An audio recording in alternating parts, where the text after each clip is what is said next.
a major crash in the financial system. Most investment banks are bankrupt, and many of the commercial banks are bankrupt. With unemployment in the double digits, millions have lost their homes. The breadth and depth of this recession, that states are dealing with problems that are pretty unprecedented. I mean, does anybody think it's over? Anybody raise your hand if you think it's over?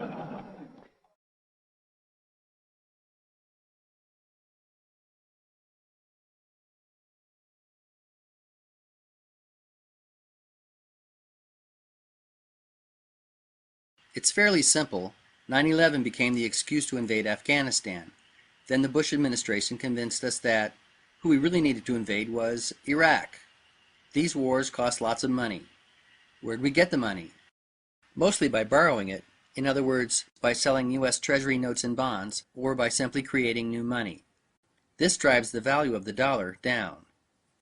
There is a common misconception about inflation. Most anyone will tell you it is the rising of prices. Rising prices are in fact the result of inflation, inflation being simply an increase in the money supply. The more dollars you print, the less they are worth. During Bush's 2 terms, the Federal Reserve increased the money supply in the U.S. by a whopping 50%, and under Obama they've doubled it again. In the decade leading up to the economic crisis, the Federal Reserve and outfits like Fannie Mae and Freddie Mac encouraged easy lending policies. The Fed dropped interest rates down to 1%, while the government practically forced banks to make dodgy home loans. This drove home prices up. Lenders bundled these loans and sold them to investors who hedged against potential losses using derivatives, a sort of insurance. This derivatives market grew, by most estimates, into the hundreds of trillions. All the while, American manufacturing jobs had been moving to China, leaving the U.S. with a consumer-based economy based more and more on borrowing and inflation than actual production. With war costs added in, this is a giant house of cards. All that had to happen was for housing prices to slip. Who got us into this mess? Well, the people that run the government, of course. No, not those people. These people. Do not arouse the wrath of the great and powerful Oz. L. Frank Baum's books about the Land of Oz were published between the years 1900 and 1920. It is widely accepted that his children's books were a veiled commentary on the politics of the day, and that the man behind the curtain was an allegory for the robber barons who created the Federal Reserve. Pay no attention to that man behind the curtain. The great Oz has spoken. Who are you? Who indeed? The theft of American economic sovereignty by the Federal Reserve, which is not a government agency but rather a cartel set up by private bankers, can really only be understood by going back to the time of the American Revolution. It is widely taught in schools that the causes which drove Americans to split from Britain were taxes on tea, forced quartering of troops, and similar abuses. This is misleading. Before America declared its independence, Parliament had banned the issuance of bills of credit in the colonies with the Currency Act of 1764. This made colonial scrip illegal. In other words, England told America, you can't print your own money. Benjamin Franklin believed that this was among the primary causes of the American Revolution, something which he tried to explain to England's Parliament. Founders like Jefferson, Franklin, and Madison were strongly opposed to the establishment of a central bank, knowing that it would open the door to foreign and private interests seizing control over America's currency. Jefferson wrote, I sincerely believe that banking institutions are more dangerous than standing armies, and that the principle of spending money to be paid by posterity is but swindling futurity on a large scale. This is Alexander Hamilton. Hamilton was the delegate from New York whose moneyed elite he represented. Hamilton supported friendly relations with England and fought to establish a central bank. Many of the founders opposed him on this, as did southern states like Virginia and Maryland. Hamilton's proposal involved the assumption of states' debts by the federal government, which would be offset by new taxes. Virginia and Maryland had already paid off much of their war debt and didn't want to have to pay twice. There was another hot debate going on at the time, where to put the nation's capital.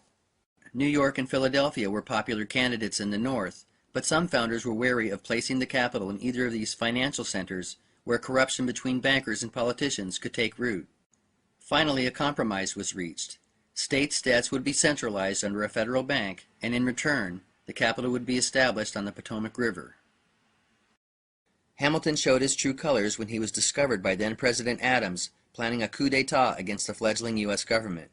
Despite this little-known fact, Hamilton's face graces the U.S. $10 bill to this day. In the end, Hamilton was shot dead by Jefferson's vice president, Aaron Burr, in a duel over a private dispute. But his supporters, the moneylenders of New England and Great Britain, got their bank. The charter for the First National Bank of the United States was due to run out in 1812. Congress refused to renew the charter. Almost immediately, war between America and Britain broke out. Many causes are given for the War of 1812, but anger over the elimination of the First National Bank, which British bankers held a major stake in, is never mentioned. On the other side of the Atlantic, German banker Mayer Amschel Rothschild and his sons were quickly becoming a banking powerhouse across Europe and England. His eldest son Amschel in Frankfurt, Salomon in Vienna, Nathan in London, Karl in Naples, and James in Paris. Frederick Morton writes, "The history of the House of Rothschild has been to an amazing degree the backstage history of Western Europe, because of their success in making loans not to individuals, but to nations." Napoleon was terrorizing Europe at the time, and Nathan and James, by far the most successful of the Rothschild sons, reaped huge profits by financing both sides of the war. They maintained a sophisticated intelligence network to stay ahead of the news, and when Napoleon finally lost to Wellington, Nathan had spies posted behind the lines at Waterloo, as well as a courier ready to race back to England when the outcome became known. When Nathan heard of Napoleon's defeat, he began selling government bonds, or consols as they were known, hand over fist. Seeing this, the other traders were duped into thinking that Wellington had lost, and a panic ensued. After stocks and bonds had nosedived to a fraction of their price, Baron Rothschild began buying them up again. When the official news of Wellington's victory reached London, prices shot back up. It is said the Baron multiplied his already substantial fortune 20 times over that day. Some, such as Richard Lewinson in his 1937 book The Profits of War, have claimed that Baron Rothschild gained control of the Bank of England at this time. It is impossible to know for sure how much Nathan made, or what the family is worth, or even what companies they control to any degree of certainty, for the Rothschilds have always kept such information secret. But there is no doubt that they are, and have been for the last 2 centuries, by far the wealthiest family in the world.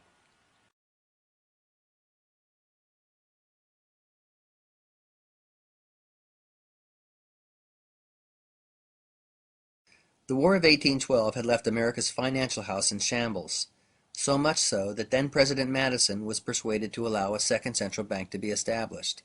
It might be a good idea to look at what was going on behind the scenes at this point.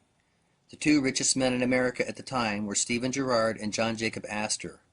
The Astor family is best known for its real estate, but John Jacob made his fortune first in fur trading and opium.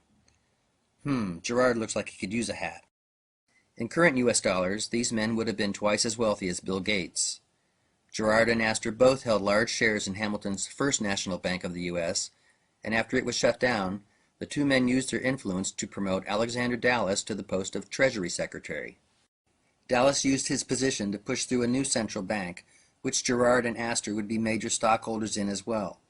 The Second National Bank of the U.S. would not last any longer than the first, however, for in the election of 1828, war hero Andrew Jackson ran on an anti-bank platform and won. As president, addressing a delegation of bankers, he famously said, "You are a den of vipers and thieves. I intend to rout you out, and by the grace of the eternal God, I will rout you out." When Congress approved a bill to recharter the bank in 1832, Jackson vetoed it. Why all the fuss? Why were men like Jackson and Jefferson so opposed to a central bank? Because the ability to control the currency of a nation is the ability to control the nation itself. In the words of James Garfield, "Whoever controls the volume of money in any country is absolute master of all industry and commerce." It is easy to see the danger inherent in this power falling into private hands when one realizes that with it comes the ability to create booms and busts at will. The present crisis was intended. Insider Richard C. Cook goes so far as to say, "They did it on purpose. The housing bubble and its crash were engineered from the highest levels of the U.S. government, the Federal Reserve, and the financial industry." As for the crash of 1929, Ben Bernanke himself spilled the beans at a banquet in 2002. It is doubtful that the private owners of the Fed were ever sorry, however. These booms and busts over the years have all been precipitated for a reason: to redistribute wealth. During booms, wealth gravitates upward due to inflation. Even before a currency collapses, the damage done by a fiat system is significant. Our monetary system insidiously transfers wealth from the poor and the middle class to the privileged rich. Those who benefit the most are the ones who get to use the newly created credit first. And following crashes, the most powerful companies snatch up assets and competitors for nickels on the dollar. Lehman Brothers has filed for bankruptcy. Wells Fargo will become the largest U.S. bank by branches with an $11.7 billion offer for rival Wachovia. Merrill Lynch, the world's biggest brokerage, has been bought by Bank of America. Washington Mutual has gone under. The FDIC then turned around and sold WAMU's thrift banking assets to J.P. Morgan Chase. This hat trick has been repeated by the world's top businessmen so many times, it is a wonder that booms and busts are universally perceived as unintended. But the truth of the matter is, nearly every economic crisis in American history has been engineered, and there have been many. Two factors contributed to the Rothschild banking family's success. One was their ability to take advantage of financial panics. Maybe more significant was their talent for creating alliances. John Jacob Astor employed an agent, Jacob B. Taylor, to make his real estate deals in order to conceal his identity. Nathan Rothschild and his son Lionel used the same tact. In fact, their American agent during this period was Taylor's own son, Moses. After Jackson shut down the Second National Bank, the National City Bank of New York grew to prominence. Moses Taylor, with Rothschild backing and by buying up shares during the panics of 1837 and 1857, took it over. Reorganized from the ashes of Hamilton's First National Bank in 1812, National City's list of presidents, directors, and stockholders over the years is a veritable who's who of American finance. It was the first and primary investor bank in the Federal Reserve and remains one of America's biggest banks to this day, albeit under a slightly different name. A 1976 congressional report identified 3 Rothschild subsidiaries in the U.S., the National City Bank of Cleveland, the First City Bank of Houston, and the First National Bank of Seattle. Allegedly, the word city in the names of these banks is a reference to the city. The city is the financial district located in the center of London. Sometimes called the Square Mile, it is actually a sovereign state much like the Vatican and maintains its own police force. The city has been the center of world banking since the days of the Western world's first multinational bankers, the Knights Templar. 800 years ago, the Templar Knights built the Crown Temple Church there and made it their home, and England's financial and legal institutions grew up around it. You can find the Templar Knights' familiar red cross on the city's coat of arms. For that matter, the Cross of St. George, as it is known, is also a part of the British flag. The city is home to the Bank of England, the Royal Exchange, the London Stock Exchange, the Royal Courts of Justice, and many other financial and legal institutions. National City Bank of New York was originally just called Citibank, as was its sister, the Citibank of Cleveland. They both became national banks in 1865 when they received charters to print U.S. national currency. This was the same year that Lincoln, who had been issuing his own currency, the greenback, was assassinated. What was the difference between the greenbacks that Lincoln printed during the Civil War and the national currency banks like Citibank printed in their place? Banks had been printing a muddled variety of currencies as long as there had been banks in the U.S. Paper currency was ostensibly backed by some amount of gold or silver and loaned out at interest. After the Civil War, many large banks were allowed to issue a national currency for the first time.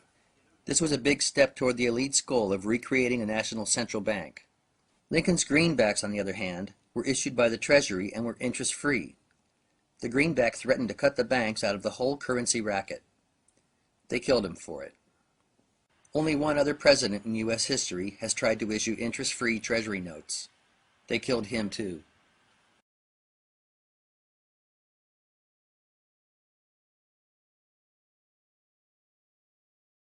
America in the mid-19th century was marked by rapid western expansion, and that meant railroads.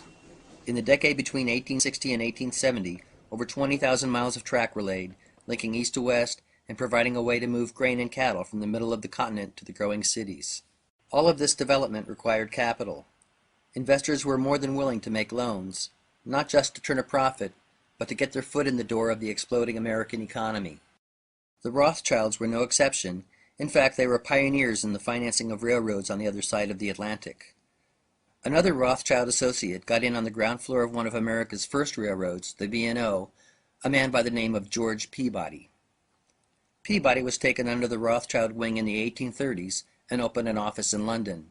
He quickly became the go-to guy for British investors interested in American ventures and dealt in U.S. and state bonds, canals, transatlantic cable and railroads, and even shipped steel to the U.S. for laying track. But Peabody and Company's involvement in the American Railroad would really shift into high gear after Peabody retired and turned his company over to his partner, Junius Morgan, in 1864. The company was renamed J.S. Morgan & Company, and Junius' son, John Pierpont Morgan, backed by unlimited Rothschild funds, would become the most powerful banker in the United States. Not only is the Morgan name familiar to every American, so is his likeness.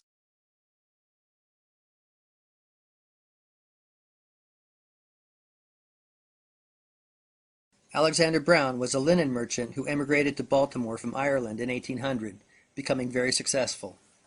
He was a major stockholder in the Second National Bank of the United States, along with Girard and Astor, and his sons would go on to found one of the largest merchant banks in America. Brown Brothers had a London branch as well, Brown Shipley and Company. The Browns have always had close ties to the Bank of England. In fact, it is an unwritten rule that the bank's Board of Governors must always include a Brown Shipley director. One of them, Lord Montague Norman, served as governor of the Bank of England longer than anyone in history. If you guessed that the Browns enjoyed close ties to the Rothschilds, you would be correct.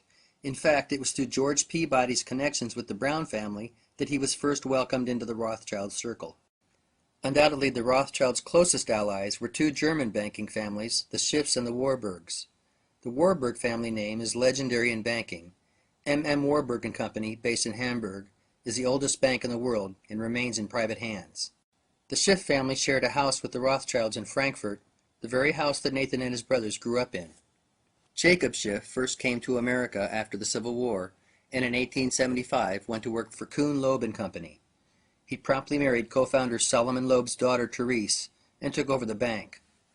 Paul Warburg, who is regarded as the architect of the Federal Reserve System, followed in Jacob Schiff's footsteps, first marrying Solomon Loeb's other daughter Nina, and then joining Kuhn & Loeb when he too came to America in 1902. Warburg was chairman of his own bank, the Bank of Manhattan, and sat on the boards of many important companies, often together with Schiff. Before Warburg came to join him in New York, though, Jacob Schiff spotted two promising entrepreneurs and lent them his support. One would become the undisputed king of oil, the other, America's preeminent railroad baron, John D. Rockefeller and Edward H. Harriman. Rockefeller was pious, hard-working, and ruthless. He and his brother William formed Standard Oil together, and by buying out or forcing out competitors, the company at one time controlled 90% of the refining business in the U.S. Harriman was no slouch either. He would eventually control the Union Pacific, the Southern Pacific, the Illinois Central, and a few other lines, as well as the Wells Fargo Express. He also sat on the board of National City Bank of New York, along with Schiff. Jacob Schiff arranged the financing for both the Harriman and Rockefeller empires, either through Kuhn & Loeb or National City Bank of Cleveland. The Rockefellers dabbled in banking too. William Rockefeller and his son Percy were both directors at National City Bank of New York, and William's grandson James would one day be chairman. The bank best known as a Rockefeller Bank, though, was Chase, which was built up by John D. Rockefeller's son. Eventually, Chase would merge with Paul Warburg's bank to become Chase Manhattan, after which J.D. Rockefeller's grandson David would become chairman there. Oddly, these two New York banks were considered rivals, despite the fact that they were run largely by the same family. If the Rockefellers had a rival, it would have been Morgan. J.P. Morgan pioneered the merger. He financed Thomas Edison's company and merged it with another electric company to form General Electric. He bought Andrew Carnegie's Steel Corporation and combined it with others to create U.S. Steel. In the early 1900s, Morgan and his companies controlled $1 billion in assets, an incredible sum at the time. Which is why there was universal surprise when it was discovered upon Morgan's death that the worth of his estate was only around $70 million. A lot of money in those days, but nothing like what he was believed to be worth.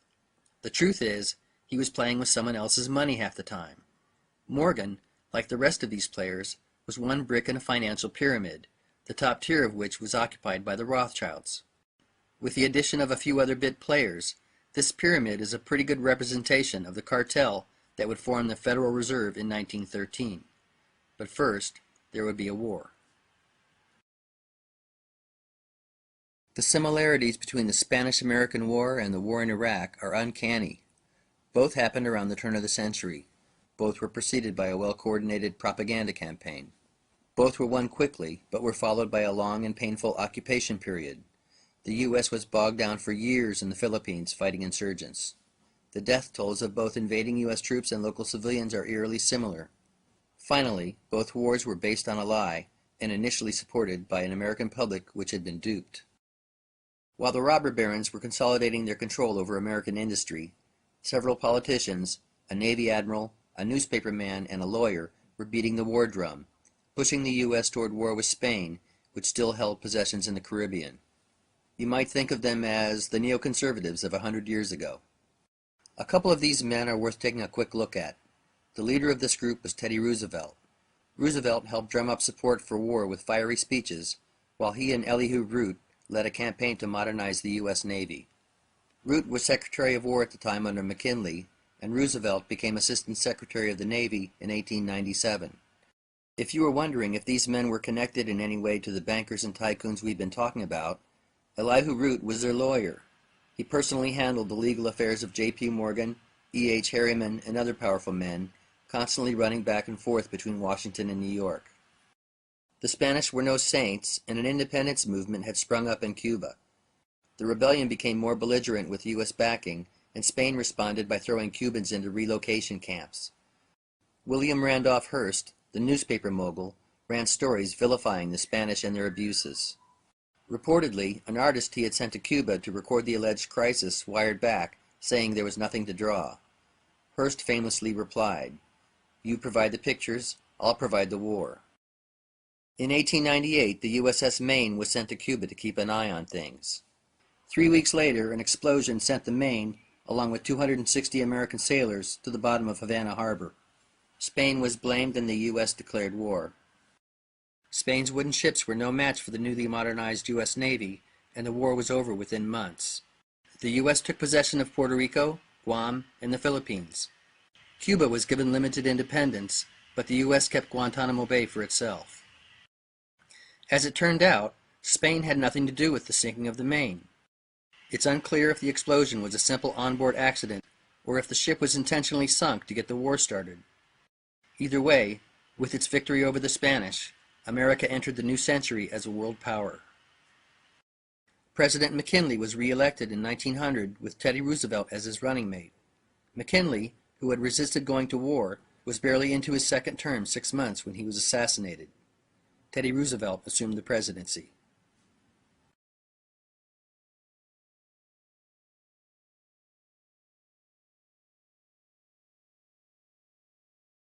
Now the bankers, with their sights set on a central bank, had almost all of their ducks in a row. With allies in control of both American government and industry, only one thing stood in their way: the attitudes of the American public. Americans had become fearful of the great power that was being amassed in the hands of a few wealthy men. This was compounded when Harriman and Morgan, who had been fighting over control of the Northern Pacific Railroad, decided to set aside their differences and form a large trust. The Northern Securities Company, which Rockefeller got a piece of as well, combined several northern railroads under one umbrella. Teddy Roosevelt decided to attack both Northern Securities and Standard Oil for antitrust violations. These lawsuits culminated in the breakup of both monopolies. In 1907, while all of this trust busting was going on, there was a financial panic, started by a run on the Knickerbocker Trust Company. J.P. Morgan intervened and saved the nation from a crash. What few realized was that before Morgan stepped in to stop the panic, he helped create it. Doctor of Law and author Ellen Brown described the panic and its significance aptly. The Panic of 1907 was triggered by rumors that 2 major banks were about to become insolvent. Later evidence pointed to the House of Morgan as the source of the rumors. The public, believing the rumors, proceeded to make them come true by staging a run on the banks. Morgan then nobly stepped in to avert the panic by importing $100 million in gold from his European sources. The public thus became convinced that the country needed a central banking system to stop future panics, overcoming strong congressional opposition to any bill allowing the nation's money to be issued by a private central bank controlled by Wall Street. This was all well understood at the time by some. In 1913, House Representative Charles Lindbergh Sr. stated into the congressional record, "The money trust caused the 1907 panic and thereby forced Congress to create a National Monetary Commission." The National Monetary Commission was formed to study ways to stabilize the U.S. financial system. The commission finally made its recommendation after traveling around Europe for 2 years on the country's tab. What the country really needed was, can you guess? A central bank. Which is no surprise. The commission's leader, the powerful senator from Rhode Island, Nelson Aldrich, held shares in New York's biggest banks. His daughter Abby married John D. Rockefeller, Jr. Yes, Nelson Aldrich was David Rockefeller's grandfather. What about Teddy Roosevelt? Where did his loyalties lie? Roosevelt, like his fifth cousin Franklin Delano Roosevelt, was from a wealthy Dutch family who were connected by marriage to the Astors. The Roosevelt, Delano, and Astor families literally intertwined like threads in a rug. Like the Astors, the Roosevelts held large tracts of land in Manhattan, which Teddy's great-great-great-great-great-grandfather, Claus van Roosevelt, purchased back when New York was still a Dutch colony. Roosevelt was known to be a Morgan man, was friends with Edward Harriman, and had accepted campaign contributions from Rockefeller. Both Roosevelt and his longtime friend and Secretary of State, Elihu Root, helped further the agenda of the money trust in many ways. So if Roosevelt was on the side of the bankers, why did he attack Standard Oil and Northern Securities? There is only one reasonable explanation. It was a ploy to allay public fears. It convinced the nation that the politicians were on the side of the people and that the power of the monopolists had been checked. Nothing could have been further from the truth. Rockefeller was hardly inconvenienced by the attack. The 34 small pieces the Supreme Court broke Standard Oil up into were still Rockefeller-controlled companies. The family's stock values doubled with the restructuring, and 4 of those new companies would later become Exxon, Mobil, Chevron, and Amoco. I don't think Jefferson, who rallied against central banking at America's inception, or Lincoln, who tried to free the American people from debt-based privately issued currency, or Washington, who warned against unnecessary wars and foreign entanglements, are much too happy to have Teddy Roosevelt sitting up there with them on Mount Rushmore. Roosevelt's trust-busting accomplished one other thing. It kept the spotlight off of what the bankers were really up to. In 1910, 7 men got on a train headed for Jekyll Island, Georgia, ostensibly to do some duck hunting. Nelson Aldrich was among them, as was Paul Warburg, and representatives of the Rockefeller and Morgan banking interests. Also there was Abram Andrews, the Assistant Secretary of the Treasury. The men took precautions to ensure complete secrecy and referred to each other only by their first names. Over the next 10 days, they hammered out the details of what would become the Federal Reserve System. The proposal was originally introduced in Congress as the Aldrich Plan, but was shot down. Paul Warburg rewrote it under the name the Federal Reserve Act, which Senator Aldrich publicly opposed to try and fool the other congressmen. The 2 bills were essentially the same. Lest we forget who was ultimately behind this, an agent of Brown Brothers, Colonel Elisha Garrison, wrote in his 1931 book, Roosevelt, Wilson, and the Federal Reserve Law. Paul Warburg is the man who got the Federal Reserve Act together after the Aldrich Plan aroused such nationwide resentment and opposition. The mastermind of both plans was Baron Alfred Rothschild of London. The act passed the House and Senate in late December of 1913, and the differences were hammered out while most congressmen were out of town for the holidays. It is debatable whether Woodrow Wilson, who signed the bill the next day, fully understood the nature of what he was a party to, or if he was simply a puppet. Certainly, Colonel Edward M. House deserves much of the credit for Wilson's cooperation. House's father had made his fortune running blockades during the Civil War and trading with British investors, including the Rothschilds.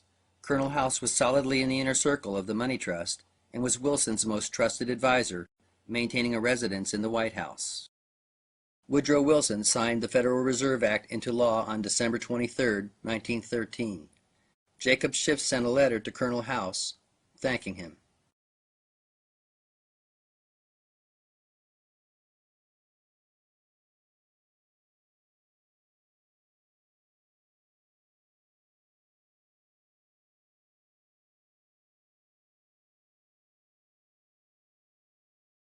Finally, the bankers had control over America's money, but that's not all.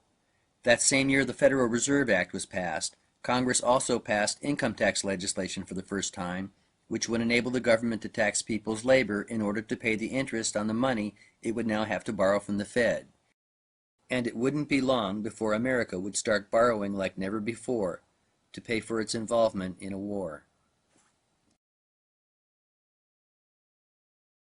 Arguably, not a single war in modern history has been fought for the reasons advertised. Most people think the First World War started over the assassination of Archduke Franz Ferdinand, heir to the Austro-Hungarian throne. This did provide an excuse, but the truth of the matter is, cars, planes, and diesel engines for locomotives and ships had been invented, all which ran on oil. The demand for this resource was about to explode, and the Rockefellers, with their Standard Oil monopoly in the U.S., and the Rothschilds, with their control of the Royal Dutch Shell Company across the Atlantic, had the market practically cornered. Then in 1908, oil was discovered in Persia. Much of the Middle East at that time was under the control of the Ottoman Empire, who, in partnership with Germany, were in the process of building a railroad to Baghdad. This had to be stopped. It was time to kick the Turks out of the Middle East. And this bold stating of the geopolitical facts of life strikes the modern reader with the force of revelation. For there is in our own time an absolute taboo among the corporate news media and the political class against mentioning anything to do with these strategic and economic reasons for war. How curious, for example, that the First World War is never taught in our schools as an invasion of Iraq. Not all of you are coming with me on that one. That's okay, don't worry. I will say many things in the course of tonight's show that you will not agree with. But I feel that if we retrench back to a position of consensus, we can build outwards from there. So going back to where I believe some consensus to exist between us. Possibly. I am sure many of you, like me, have never been entirely satisfied with the standard explanation we were given at secondary school for the causes and origins of the First World War. The assassination of Archduke Ferdinand. I mean, no one is that popular. The somewhat more efficient cause might be the Berlin-Baghdad Railway. Commenced construction in the years leading up to the First World War. The Royal Navy had just switched from coal to oil. German Navy follows suit, but they don't have no oil-producing colonies. Thus begins Drang nach Osten, the drive to the east, spine of which policy is the Berlin-Baghdad Railway. Now, there's already trickle aid from Berlin to Constantinople. Of course, it's called the Orient Express. The Germans just have to build the last 900 clips that's going to take them clear into Baghdad, but there is huge opposition to this project among the major European powers. And the British, we're opposed to this for two main reasons. Firstly, we recognize that we cannot compete with the Germans in engineering terms alone, because we know that passengers will simply not accept the Sarajevo to Basra replacement bus service. Secondly, we know once this is built, ain't nothing to stop a Munich businessman getting out of the Baghdad terminus with a Deutsche Bank checkbook, smashing our cartel. So a phony war begins. The first British regiment to be deployed in the First World War, the Dorset Regiment, goes to Basra, 1914, where it is joined by 51 other British divisions. Ah, what a difference 100 years makes. Not. Getting the European powers embroiled in a war was one thing. Getting the U.S. involved was something else. Americans wanted nothing to do with the war. That is, until the Lusitania, with 196 American passengers on board, was sunk off the coast of Ireland by a German U-boat. Evidence which indicates that the passengers of the Lusitania were sacrificed to spark U.S. entry into World War I, while regarded as the stuff of conspiracy theories, is well documented. The British use of merchant ships to ram German submarines had rendered civilian vessels fair game in the eyes of the Germans. This was well known, yet the Lusitania sailed into hostile waters without a military escort. One of the ship's boilers had been shut down, reducing its speed and making it an easy target. Despite claims to the contrary, the Lusitania was carrying munitions, which were listed on the ship's manifest. Germany took out an ad in a few dozen American newspapers, warning that ships flying the flag of Britain or her allies would be attacked, ads which the U.S. government tried to stop papers from printing. Wilson's advisor, Colonel House, spoke with the British Foreign Secretary, Sir Edward Grey, about the Lusitania the morning of the day it was attacked, recording in his journal that its sinking would carry us into the war. He was right, it did. War's effectiveness at pushing nations into debt can easily be seen on this tally provided by the Treasury Department. The country's debt jumped 900% between the years preceding and following the war. It ballooned more than sixfold again as the country entered World War II. But apart from the purely economic reasons for getting America involved in these wars, on another level there was something else going on.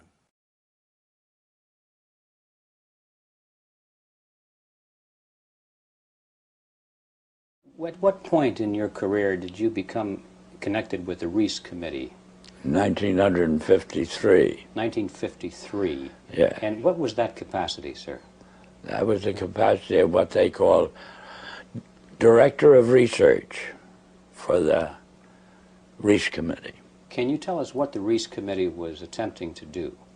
Yes, I can tell you. It was operating and carrying out instructions embodied in a resolution passed by the House of Representatives, which was to investigate the activities of foundations as to whether or not these activities could justifiably be labeled un-American without, I might say, defining what they meant by un-American.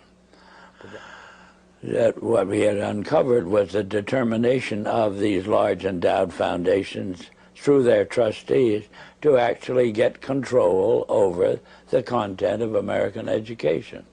Rowan Gaither was at that time president of the Ford Foundation. And Mr. Gaither had sent for me when I found it convenient to be in New York. Mr. Gaither said, "Mr. Dodd, we've asked you to come up here today because we thought that possibly off the record you would tell us why the Congress is interested in the activities of foundations such as ourselves." Mr. Gaither then went on voluntarily and stated, he said, "Mr. Dodd, all of us that have a hand in the making of policies here have had experience either with the OSS during the war or the European Economic Administration after the war. We've had experience operating under directives. We here operate on in response to similar directives, the substance of which is that we shall use our grant-making power so to alter life in the United States that it can be comfortably merged with the Soviet Union." Well, parenthetically, Mr. Griffin, I nearly fell off the chair. My response to Mr. Gaither then was, "Oh, Mr. Gaither, I can now answer your first question. You forced the Congress of the United States to spend $150,000 to find out what you just told me." I said, "Of course, legally, you're entitled to make grants for this purpose, but I don't think you're entitled to withhold that information from the people of the country to whom you're indebted for your tax exemption. So why don't you tell the people of the country that's what you told me?" And his answer was, we would not think of doing any such thing. So then I said, well, Mr. Gaither, obviously, you forced the Congress to spend this money. Dr. Johnson, who was then president of the Carnegie Endowment, telephoned me and said, did I ever come up to New York? And I said, yes, I did, more or less each weekend. And he said, well, when you're next here, will you drop in and see us? Which I did. And Dr. Johnson said, after, again, amenities, Mr. Dodd, we have your letter. We can answer all those questions, but it'd be a great deal of trouble. And we have a counter-suggestion, is that if you can spare a member of your staff for 2 weeks and send that member up to New York, we will give to that member a room in the library and the minute books of this foundation since its inception. And we think that whatever you want to find out or the Congress wants to find out will be obvious from those minutes. Well, my first reaction was they'd lost their mind. I had a pretty good idea of what those minutes would contain, but I realized that Dr. Johnson had only been in office 2 years, and the vice presidents were relatively young men, and counsel seemed to be also a young man, and I guessed that probably they'd never read the minutes themselves. And so I said I had somebody, I would accept their offer, and I went back to Washington, and I selected the member of my staff who was on my staff, having been a practicing attorney in Washington, but she was on my staff to see to it that I didn't break any congressional procedures or rules. In addition to which, she was unsympathetic to the purpose of the investigation. She was level-headed and a very reasonably brilliant, capable lady. And her attitude toward the investigation was, what could possibly be wrong with foundations? They do so much good. Well, in the face of that sincere conviction of Catherine's, I went out of my way not to prejudice her in any way. And off she went to New York. She came back at the end of 2 weeks with the following in the way of, on dictaphone belts. We are now at the year 1908, which was the year that the Carnegie began operations.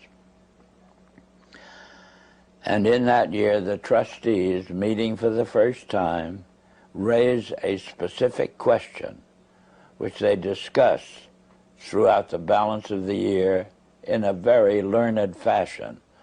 And the question is there any means known more effective than war, assuming you wish to alter the life of an entire people? And they conclude that no more effective means than war to that end is known to humanity. So then in 1909 they raised the second question and discussed it, namely, how do we involve the United States in a war? Then finally they answer that question as follows: we must control the State Department. And then that very naturally raises the question of how do we do that? And they answer it by saying we must take over and control the diplomatic machinery of this country. And finally they resolve to aim at that as an objective. Then time passes, and we are eventually in a war, which would have been World War I. And at that time, they record on their minutes a shocking report in which they dispatched to President Wilson a telegram cautioning him to see that the war does not end too quickly. And finally, of course, the war is over. At that time, their interest shifts over to preventing what they call a reversion of life in the United States to what it was prior to 1914. At that point, they come to the conclusion that to prevent a reversion, we must control education in the United States. Yeah, I might tell you this experience as far as its impact on Catherine Casey was concerned was she never was able to return to her law practice. If it hadn't been for Carol Reese's ability to tuck her away on a job with the Federal Trade Commission, I don't know what would have happened to Catherine, but ultimately she lost her mind as a result of it.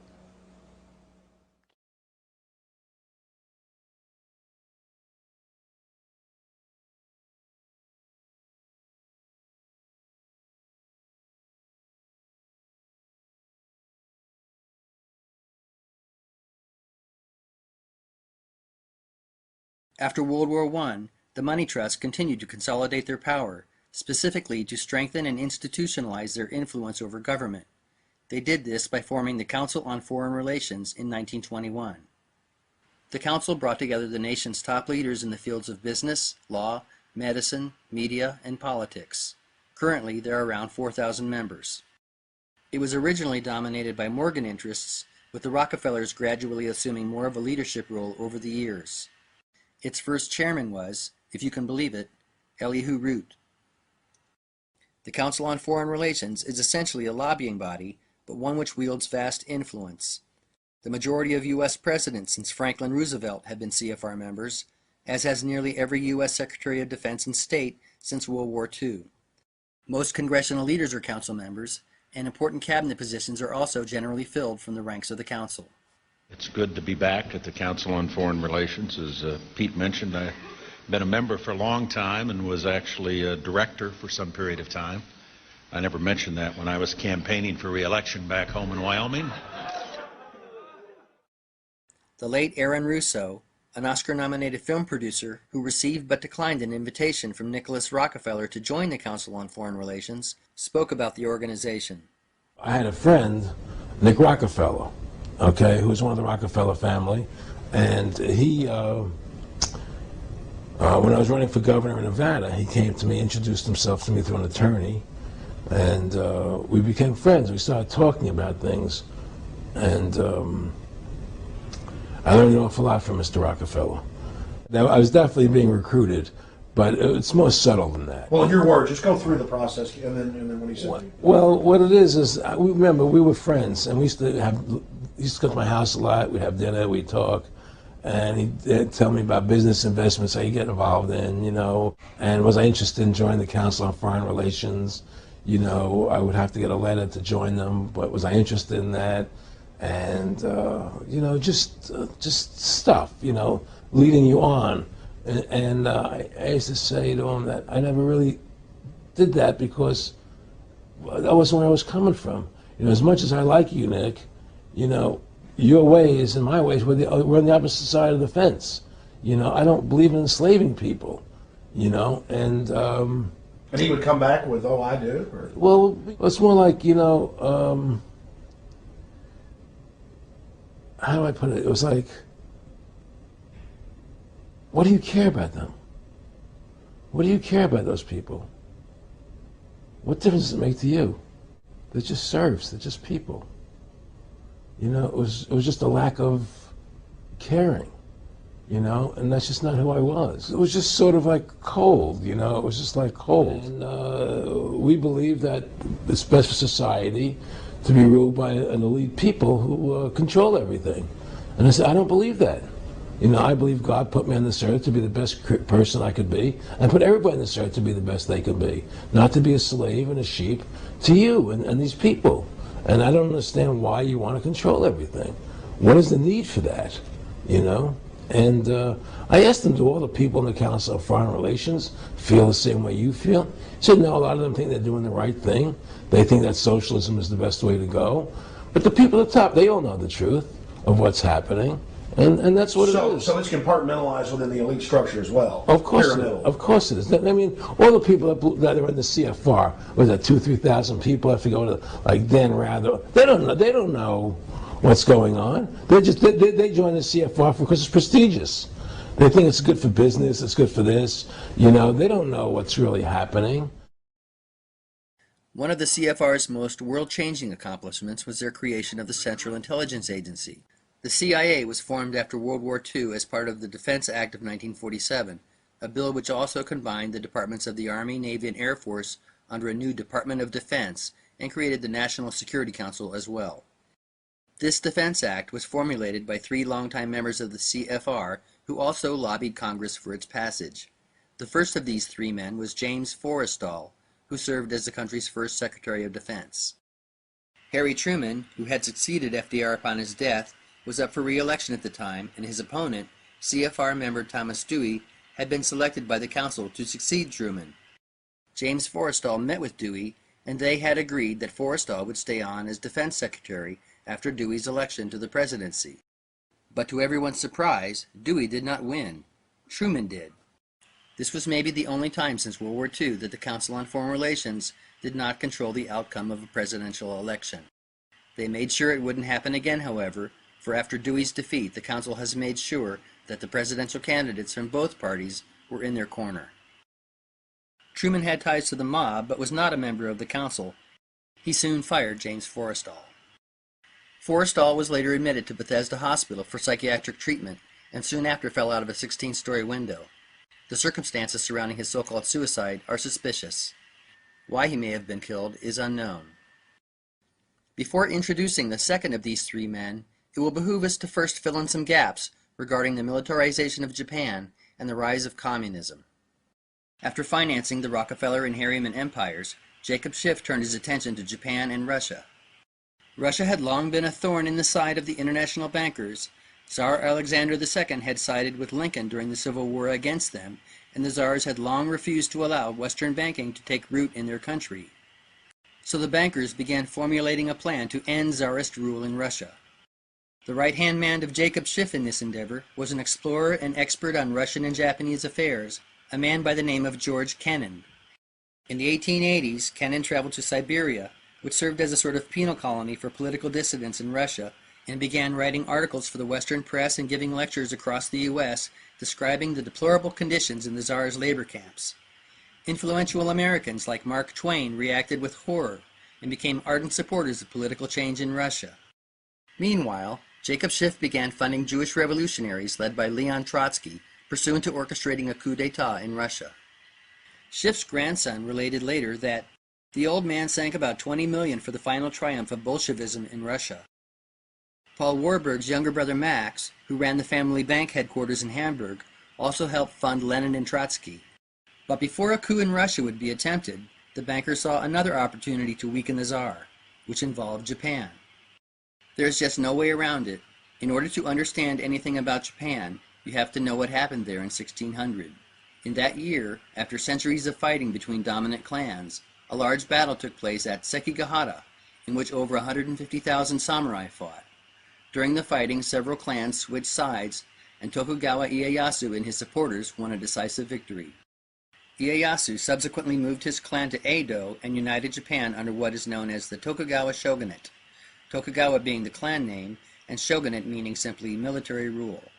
The emperor at this time became a figurehead. 3 participants on the losing side at Sekigahara, the Mori, Shimazu, and Chosokabe clans, were ill-treated by Ieyasu and became bitter enemies of the Tokugawa. They would exact their revenge on the clan centuries later. Under the Tokugawa, Japan became a closed country. With the exception of the Dutch, who were given exclusive rights to trade with Japan through the port of Nagasaki, the country would remain off-limits to foreigners for the next 2.5 centuries. The Tokugawa clan maintained relative peace in Japan until 1853, when the American Admiral Perry showed up on its shores with a fleet of 4 black-hulled warships and demanded Japan open its borders to foreign trade, or else. Japan went into a panic. Fearful of an attack by these strange people with their modern weapons, the Tokugawa decided to appease Perry. This set off civil war in the country, for the Western clans saw this as a chance to topple the shogunate. They rallied their supporters under the cry, "Expel the barbarians, reinstate the emperor." Ironically, during the subsequent bloody conflict over what to do about the foreigners, both sides employed the support of the West, hoping to get the upper hand. France supported and sold weaponry to the shogunate, while Britain supported and sold weapons to the Western clans. After much bloodletting, the Tokugawa shogunate threw in the towel, and Emperor Meiji, a 16-year-old boy at the time, moved the imperial house to Edo and assumed power. Edo was renamed Tokyo. The newly restored emperor did not kick out the foreigners as his supporters had advertised. On the contrary, the Meiji government went on a modernization binge, building railways, factories, power plants, and warships as fast as they could. Military advisors were brought to Japan from Britain, France, and even Germany. Then Japan started flexing its new military might in Asia, fighting and winning a war with China. This made Russia nervous, and tensions were raised again when Japan signed a military alliance with Britain. Finally, in 1904, Japan attacked and declared war on Russia. Jacob Schiff immediately went into action, arranging loans to support Japan's war effort. Money poured in from Kuhn and Loeb, M.M. Warburg, Deutsche Bank, and the Hong Kong and Shanghai Bank, which had been set up by the British after the Opium Wars. Not only did Schiff make sure Japan got all the money it needed, he used his influence to see that Russia got none. Japan's decisive victory over Russia surprised the world.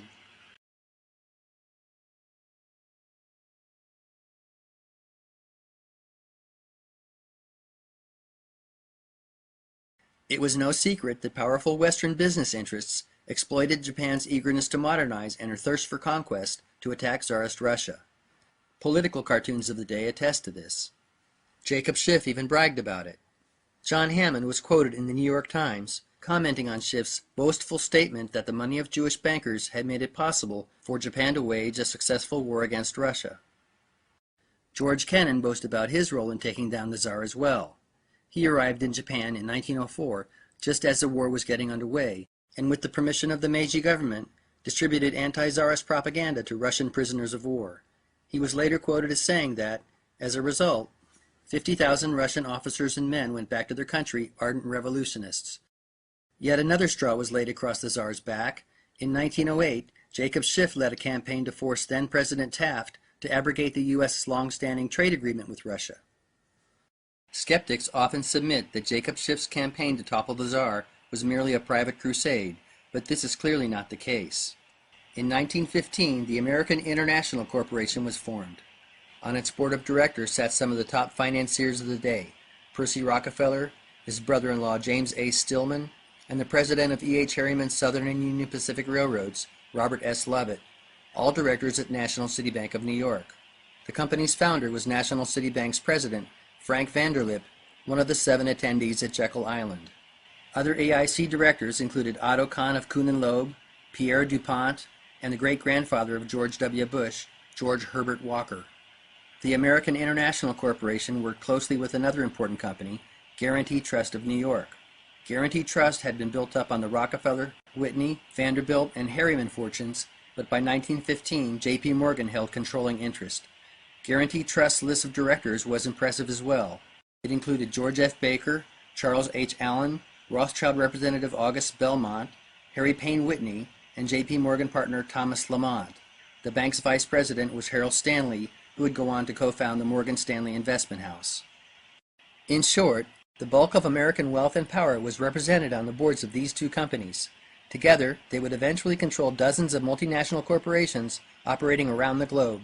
But in 1915, their first order of business was to pick up where Jacob Schiff left off and, in the final years leading up to the Russian Revolution, see to it that Lenin and Trotsky's Bolsheviks had all the backing they needed.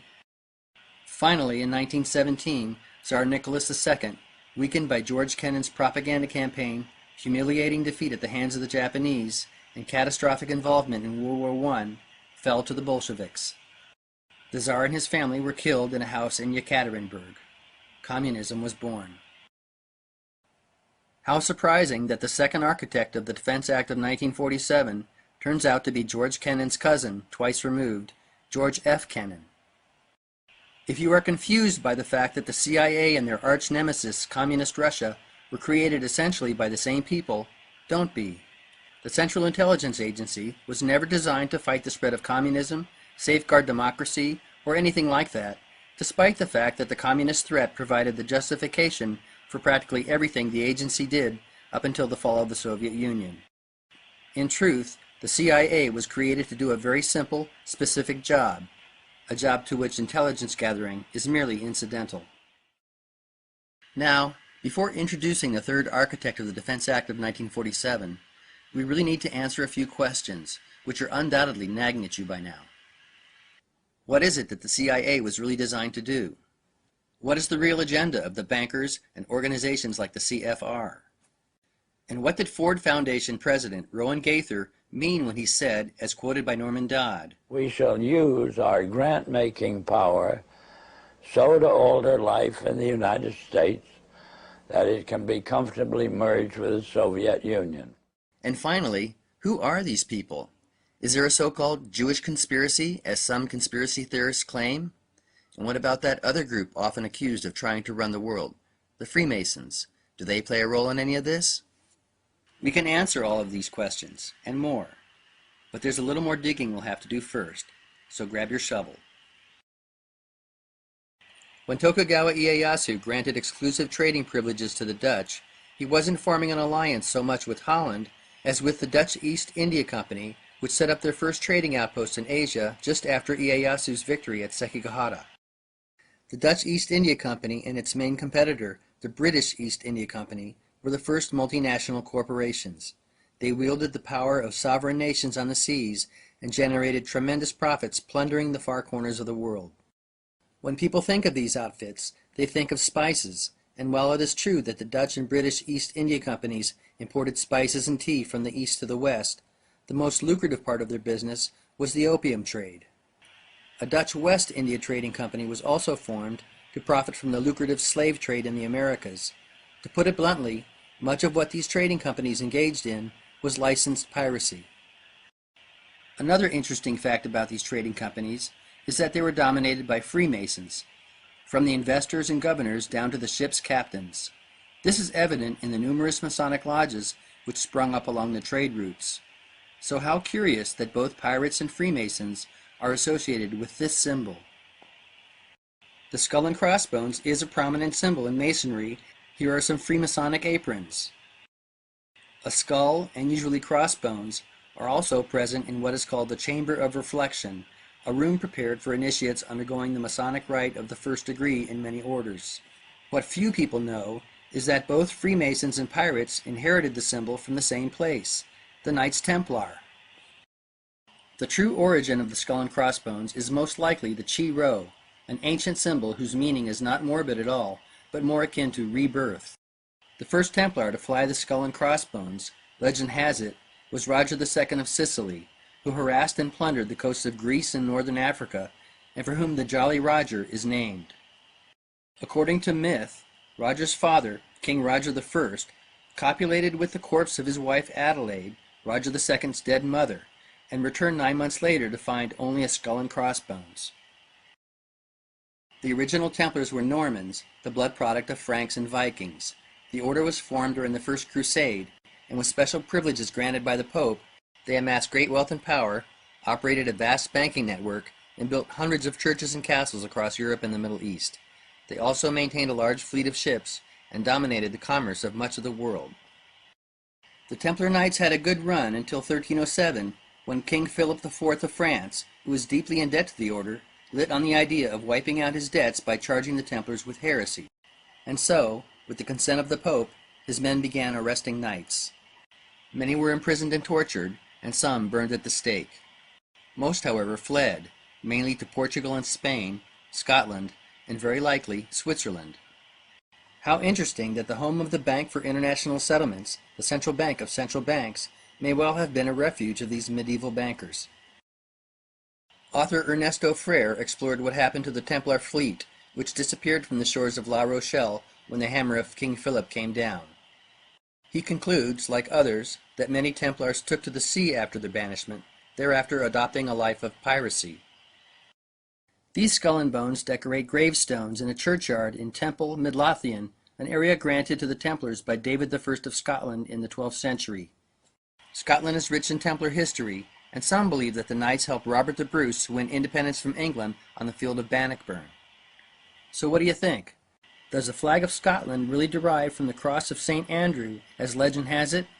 Or maybe from this? Author John J. Robinson explored what became of the Knights Templar in Britain after their banishment. Robinson makes a strong case that the Templars simply went underground and evolved into what would emerge centuries later as Freemasonry. Robinson is not alone in observing many connections between the two orders. Various Masonic rites belie Templar origins, and the Temple of Solomon, which served as the Templars' headquarters in Jerusalem, is a central feature of Freemasonry. Maybe the best clue that Crusader Knights gave rise to Freemasonry is that Andrew Michael Ramsay, a prominent Scottish Freemason during the 18th century, said so in a speech given at a French lodge. There was already a large Templar presence in Portugal and Spain when those fleeing from France arrived. There, the Templar Knights simply adopted different names. In Castile and Aragon, they joined existing orders such as the Order of Santiago. In Portugal, a new order was formed, the Knights of Christ. The heirs of these repackaged Templar Knights, who were expert mariners, contributed greatly to the dominance of Portugal and Spain during the era of world exploration. Henry the Navigator was in fact a Grand Master of the Knights of Christ, and Christopher Columbus, Vasco da Gama, and Ferdinand Magellan were all associated with these orders and flew the Templar Red Cross on their ships.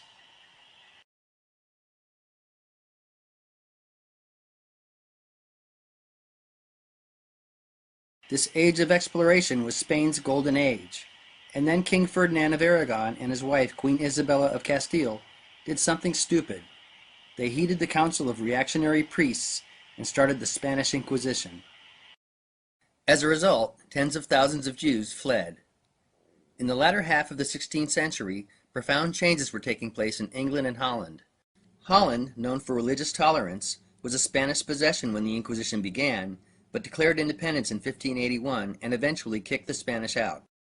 Meanwhile, in England, the Anglican Church broke away from Rome under Queen Elizabeth.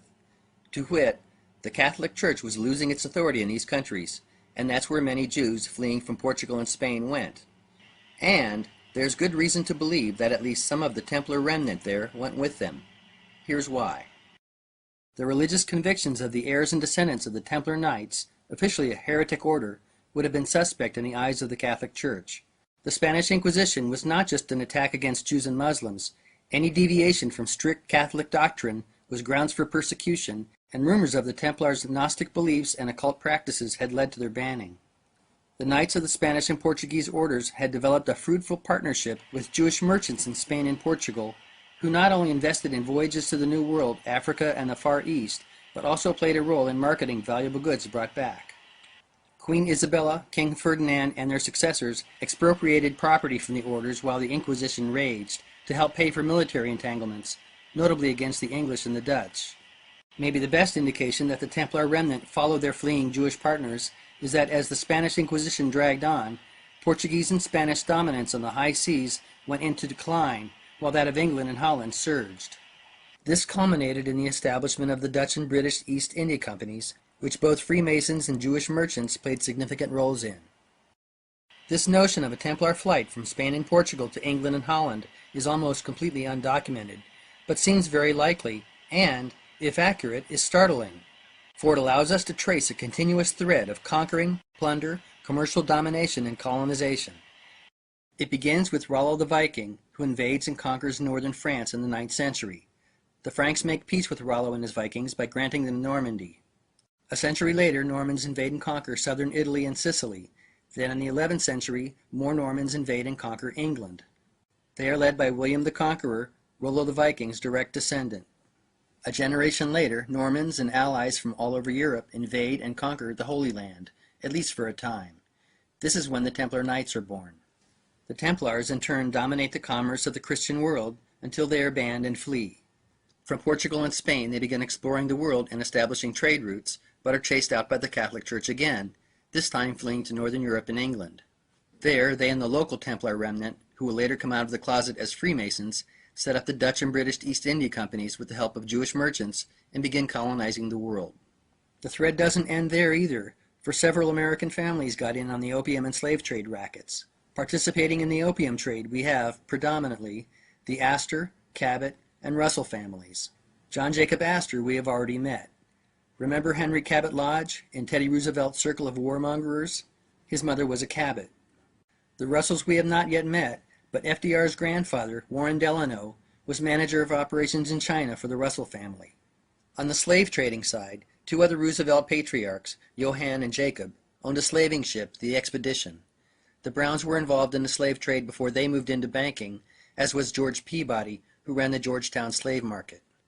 If you think I'm stretching it by alluding to a connection between influential Americans like these and the conquering Normans of old, behold the roots of the following families: Peabody, Brown, Roosevelt, Astor, Taylor, Root, Russell, Cabot. Remember, Duke William of Normandy invaded and conquered England in 1066, winning at the Battle of Hastings. According to houseofnames.org. Peabody, Norman, granted lands by William the Conqueror for distinguished service at the Battle of Hastings in 1066. Brown, Norman, granted lands by William the Conqueror for distinguished service at the Battle of Hastings in 1066. Roosevelt, Norman, granted lands by William the Conqueror for distinguished service at the Battle of Hastings. Astor, Norman, granted lands by William the Conqueror for service at the Battle of Hastings. All of these families, and there are others, descend from a Norman ancestor who received lands in England from William the Conqueror after the Battle of Hastings. What are the chances? You may be wondering about other key players. The Rockefellers came late to the world domination game and are not Norman, nor are the Harrymans. You wouldn't find a Morgan on the battlefield of Hastings, for they are Welsh, but they have their own pirate in their history, this guy. Henry Morgan the Buccaneer was one of the first governors of Jamaica, which he used as the base for his exploits in the Caribbean. How interesting that the Jamaican flag, like that of Scotland, is a saltire cross. But that's not all. Green and gold happen to be the colors of the Morgan family coat of arms. Obviously, Jewish banking families like the Rothschilds, being German, had nothing to do with the invasion of England. There are, however, some surprising connections beneath the surface. This is the Stuart coat of arms. There have been over a dozen kings and queens of Scotland and Britain emanating from the House of Stuart, and plenty of Stuart blood flows in the current House of Windsor. On the right we have the Hohen crest. Frederick Barbarossa of the House of Hohenstaufen was the first of a long string of Germanic holy emperors, and Hohen blood flowed into other royal houses of Europe throughout history, including the British royal family. Now look where the checks on these two family crests originate, the Jewish House of Cohen. I'm not just grasping at straws here. The elements in family coats of arms are not established willy-nilly. The Herald's College, for example, has been tightly regulating coats of arms in England since the 15th century. Cohen is an alteration of Kagan, which meant king or priest in Khazaria. Khazaria was a large kingdom in Asia which converted to Judaism in the late 8th century, flourished through the 9th, and folded in the 10th. As Khazaria declined, two major groups there, the Magyars and the Kabars, migrated westward into Eastern Europe. Many, if not most, of the Kabars were Jewish. The Magyars, on the other hand, were really Huns, which is where the Hun in Hungary comes from. Historians invariably refer to these groups as Magyars and Kabars, and you'll never hear them talk about a massive Jewish-Hun migration, but that's really what it was. The leaders of the Magyar tribes were the Arpads, a clan which claimed to be directly descended from Attila the Hun, and who ruled Hungary for most of the country's history. Arpad blood also flowed into the royal houses of Britain through George, a Hungarian prince whose father was an Arpad and whose mother was a Russian princess of Viking heritage. George accompanied Margaret, an English princess who had been born in exile in Hungary, back to Britain in the 11th century, where she married King Malcolm III of Scotland. George's descendants are the Drummond clan, who not only married into the Scottish royal family as well, but became one of the wealthiest banking families in Britain. Two Drummonds happened to be the exchequers of the British Treasury during the American Revolutionary War and doled out the money used to pay for Hessian mercenaries rented by England from Hesse Castle. This money found its way not into the pockets of the Hessian soldiers, nor their king, Frederick II, but into the pockets of the king's personal banker, Mayor Amschel Rothschild, whose sons then used the funds as seed money to grow the Rothschild banking dynasty. Rothschild is an adopted name meaning red shield. The original name of the family was Bauer. An alternate version of this name is Bayer, and a Bayer or a Bauer was someone from Bavaria. If you take the blue and silver checks of the Cohen crest and turn them diagonally, you have the flag of Bavaria. The true origin of all these names becomes clear if you check the Scottish branch of the bloodline, Boer.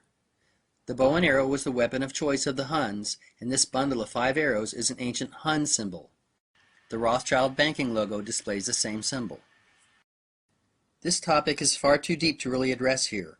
Suffice to say that the ruling elite, be they kings, queens, or bankers, Vikings or Huns, Normans or Khazars or Christians or Jews, have been colluding, intermarrying, and competing for 1,000 years to get control of nations and markets. This is why it is meaningless to speak of a Jewish conspiracy. Organized religion is for us, the masses, not them. They have a different calling, to rule. The word cabal actually derives from Kabbalah. The Templar Knights may have tried to pass themselves off as a Catholic order, but what they really embraced was Kabbalah mysticism, an ancient religious sect with occult overtones which predates Judaism. The dualistic nature of Kabbalah is represented in the interlocking triangles of the Magen David, which was used by Freemasons long before it became a symbol of Judaism. These are not Jewish temples, they are Freemasonic temples, and it goes without saying that the Templars and the other Crusader Knights were really the first Zionists, for they wanted the Holy Land, albeit for themselves. The Templars lost the Holy Land to the Muslims not long after they took it, but in the 19th century, 2 distinct Zionist movements sprang up pursuant to getting it back. One called for a return of the Jewish people to Israel, while the other hinged on a skewed interpretation of biblical texts known as end times prophecy. Some might be surprised to learn that there are far more Christian Zionists in the world than there are Jewish Zionists. One of the first proponents of Christian Zionism and end times doctrine in Britain was, interestingly, a Drummond, while one of the movement's first leaders in America was Charles Taze Russell, whose followers went on to found the Jehovah's Witnesses. Yes, this is the same Russell family that made its fortune selling heroin to the Chinese. Samuel Russell, the head of the family opium business, we briefly met. One of the original Templars may well have been a Russell, for one of the 9 knights who formed the order was a man known to history as Russell. This is very interesting, because another Russell of the 19th century, Samuel's cousin, William H. Russell, co-founded along with Alphonso Taft, the father of future U.S. President William Howard Taft, an influential secret fraternity at Yale University in 1832. They named it, you're not going to believe this, Skull and Bones.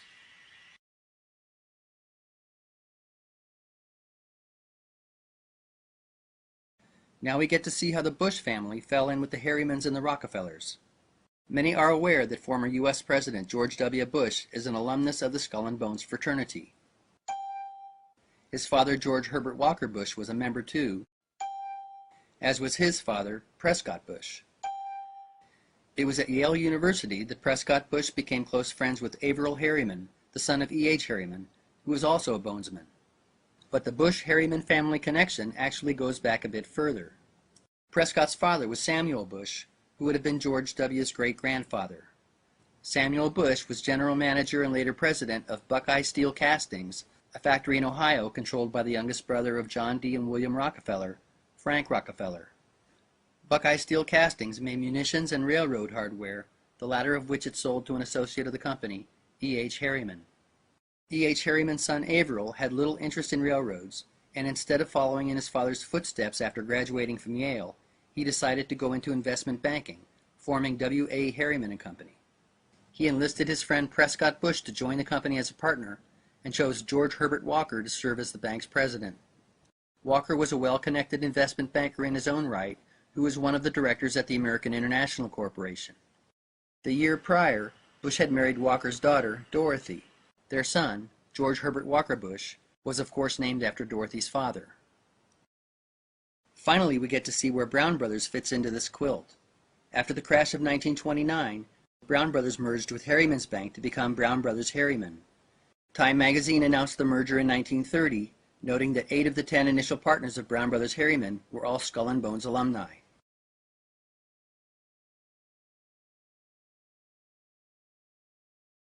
In the decade following the merger, Brown Brothers Harriman played a central role in funneling U.S. investments to Nazi Germany.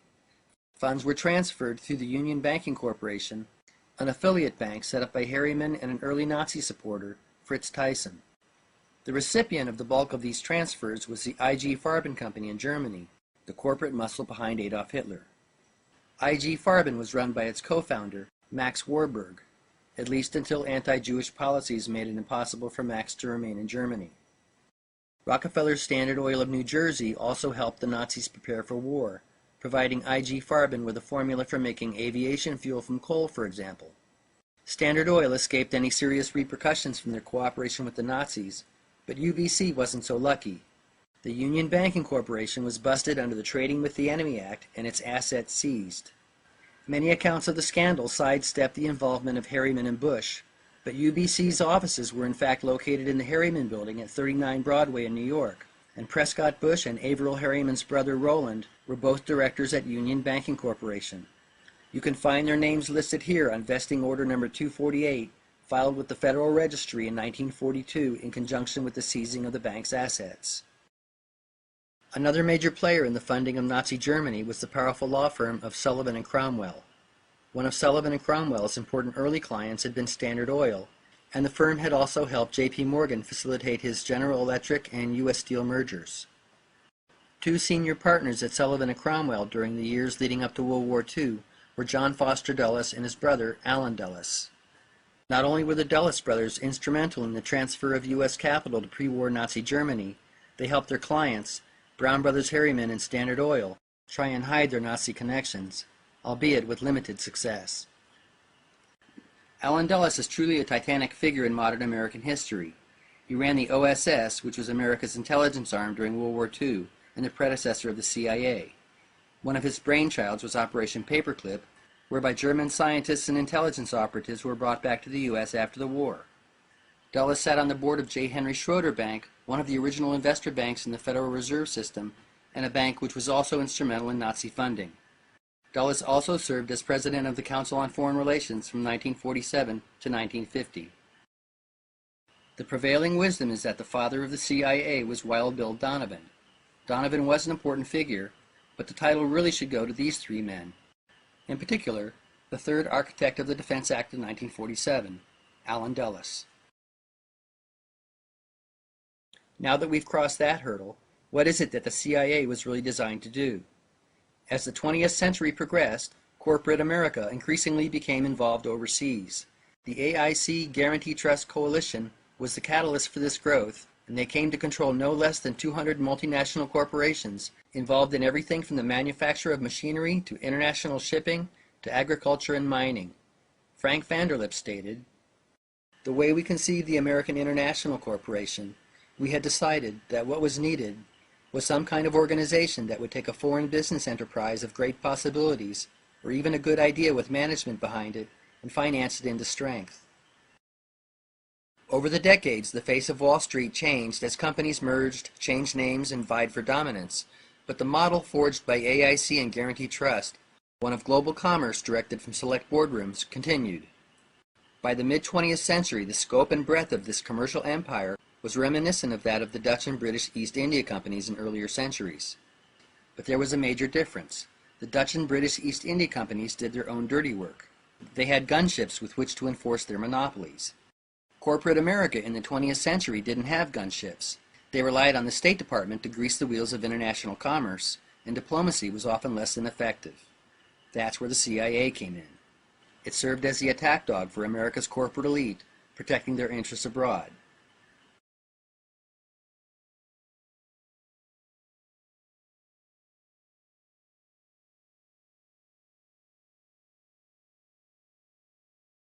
The CIA's first major operation was in Iran in 1953, ousting democratically elected Mohammad Mossadegh in a coup d'etat. The benefactors of this coup in Iran were largely British oil interests, but the CIA's next adventure, a coup in Guatemala in 1954, protected the interests of United Fruit, a company which had grown large under the umbrella of the American International Corporation. Another flagrant example of the use of the CIA as a gunship of industry was its ousting of Salvador Allende in Chile in 1973. Allende was killed and replaced with Pinochet, one of the most brutal dictators in modern Latin American history. The coup in Chile was orchestrated largely in response to efforts by Allende to nationalize the country's copper mines and telegraph and telephone networks. This threatened the interests of IT&T as well as the mining giants Kennecott and Anaconda Copper. CIA interventions and coups around the world between the agency's inception and the first Gulf War averaged nearly one a year and included meddling in Ecuador, the Dominican Republic, Vietnam, Laos, Cambodia, Brazil, Greece, Iraq, Zaire, Angola, Bolivia, Afghanistan, Honduras, and Haiti. The most infamous of CIA-backed coups was in resource-rich Indonesia in 1965, where Sukarno was overthrown by Suharto.